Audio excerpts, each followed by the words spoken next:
പ്രിയമുള്ളവരെ, വചനജ്വാല 1760 ദിനത്തിലേക്ക് പ്രവേശിക്കുന്ന ഇന്ന് 2026 ജൂൺ 26 വെള്ളിയാഴ്ച എല്ലാവർക്കും ഏറ്റവും സുന്ദരമായ ഒരു സുപ്രഭാതം ആശംസിക്കുന്നു.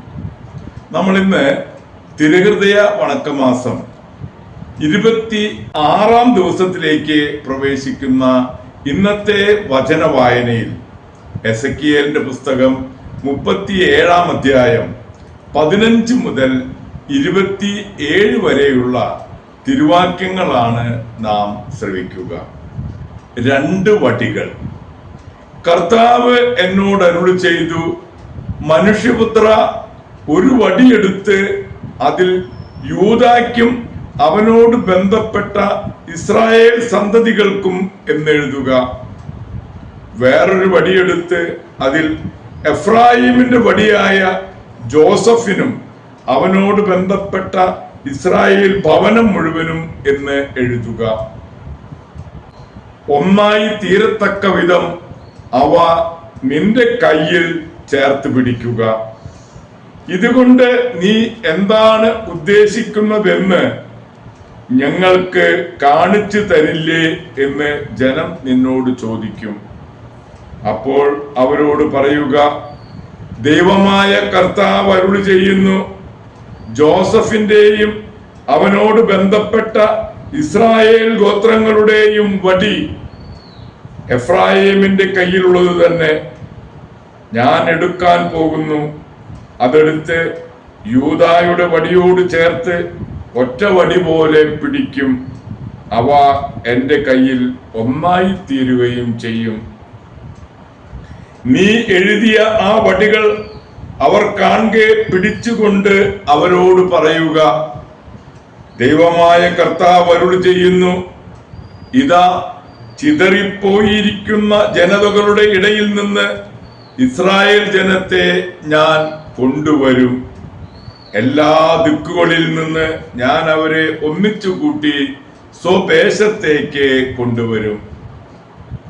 സ്വദേശത്ത് ഇസ്രായേലിന്റെ മലകളിൽ ഞാൻ അവരെ ഒരൊറ്റ ജനതയാക്കും. ഒരു രാജാവ് അവരുടെ മേൽ ഭരണം നടത്തും. ഇനി ഒരിക്കലും അവർ 2 ജനതകളായിരിക്കുകയില്ല, 2 രാജ്യങ്ങളായി ഭിന്നിച്ചു നിൽക്കുകയുമില്ല. തങ്ങളുടെ വിഗ്രഹങ്ങളിലോ മ്ലേച്ഛ പ്രവർത്തികളാലോ മറ്റേതെങ്കിലും അപരാധങ്ങളാലോ അവ മേലിൽ തങ്ങളെ തന്നെ മലിനപ്പെടുത്തുകയില്ല. അവർ പാപം ചെയ്ത എല്ലാ വസതികളിലും നിന്ന് അവരെ ഞാൻ രക്ഷിച്ച് നിർമ്മലരാക്കും.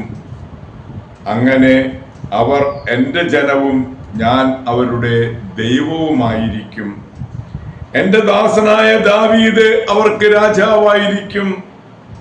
അവർക്കെല്ലാം കൂടി ഒരിടയനേ ഉണ്ടായിരിക്കുകയുള്ളൂ. അവർ എന്റെ നിയമങ്ങൾ അനുസരിക്കുകയും കൽപ്പനകൾ ശ്രദ്ധാപൂർവം പാലിക്കുകയും ചെയ്യും. ഞാൻ എന്റെ ദാസനായ യാക്കോബിന് കൊടുത്തതും നിങ്ങളുടെ പിതാക്കന്മാർ അധിവസിച്ചതുമായ ദേശത്ത് അവർ വസിക്കും. അവരും അവരുടെ സന്തതി പരമ്പരയും ആ ദേശത്ത് നിത്യമായി വസിക്കും. എന്റെ ദാസനായ ദാവീദ് എന്നേക്കും അവരുടെ രാജാവായിരിക്കും. സമാധാനത്തിന്റെ ഒരു ഉടമ്പടി അവരുമായി ഞാൻ ഉണ്ടാക്കും. അത് നിത്യമായ ഉടമ്പടിയായിരിക്കും. അവരെ ഞാൻ അനുഗ്രഹിക്കുകയും വർദ്ധിപ്പിക്കുകയും ചെയ്യും. അവരുടെ മധ്യേ എന്റെ ആലയം ഞാൻ എന്നേക്കുമായി സ്ഥാപിക്കും. എന്റെ വാസസ്ഥലം അവരുടെ മധ്യേ ആയിരിക്കും. ഞാൻ അവരുടെ ദൈവവും അവർ എന്റെ ജനവുമായിരിക്കും. എന്റെ ആലയം അവരുടെ മധ്യേ നിത്യമായി സ്ഥിതി ചെയ്യുമ്പോൾ ഇസ്രായേലിന്റെ വിശുദ്ധീകരിക്കുന്ന കർത്താവ് ഞാനാണ് എന്ന് ജനതകൾ അറിയും. ദൈവത്തിന്റെ തിരുവചനമാണ് നാം ശ്രവിച്ചത്. പ്രിയമുള്ളവരെ, ആഗോള കത്തോലിക്ക സഭയിൽ ഇന്ന് രക്തസാക്ഷികളായ വിശുദ്ധ യോഹന്നാനെയും പൗലോസിനെയും അനുസ്മരിക്കുന്ന വൻസുദിനമാണ്. മതത്യാഗിയായ ജൂലിയൻ ചക്രവർത്തിയുടെ സൈന്യത്തിലെ 2 ഉദ്യോഗസ്ഥരായിരുന്നു രക്തസാക്ഷികളായ യോഹന്നാനും പൗലോസും. തങ്ങളുടെ സഹപ്രവർത്തകരിൽ ചിലർ ദുഷ്ടത കൊണ്ട് ഐശ്വര്യം പ്രാപിക്കുന്നത് അവർ കണ്ടെങ്കിലും ലോക ബഹുമാനം അവർ തേടിയില്ല. അവരുടെ മാതൃക അവരെ സ്പർശിച്ചതേയില്ല. ജൂലിയൻ ചക്രവർത്തി ക്രിസ്തുമതം ഉപേക്ഷിച്ച് വിജാതീയാരാധനയിലേക്ക് മടങ്ങിയത് കൊണ്ട് താൽക്കാലികമായി ഉണ്ടായ നേട്ടങ്ങൾ അവർ ദർശിച്ചു.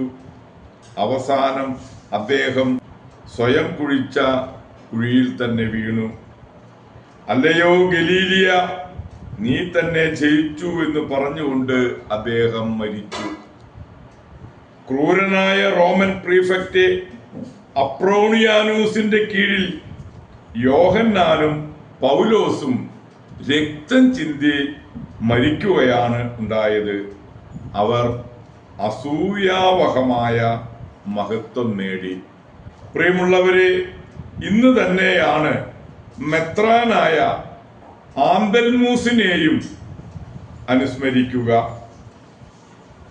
കാർത്തൂസിയൻ സഭയുടെ സ്ഥാപകനായ മെത്രാനായ വിശുദ്ധ ആന്തൽമൂസിന്റെയും രക്തസാക്ഷികളായ വിശുദ്ധ യോഹന്നാന്റെയും പൗലോസിന്റെയും മാധ്യസ്ഥം യാചിച്ച് ഇന്നത്തെ ഈ നല്ല ദിവസത്തിലേക്ക് നമുക്ക് പ്രവേശിക്കാം. എല്ലാവർക്കും നല്ല ഒരു വെള്ളിയാഴ്ച ദിവസം ആശംസിക്കുന്നു. ദൈവം നമ്മെ ഓരോരുത്തരെയും സമൃദ്ധമായി അനുഗ്രഹിക്കട്ടെ.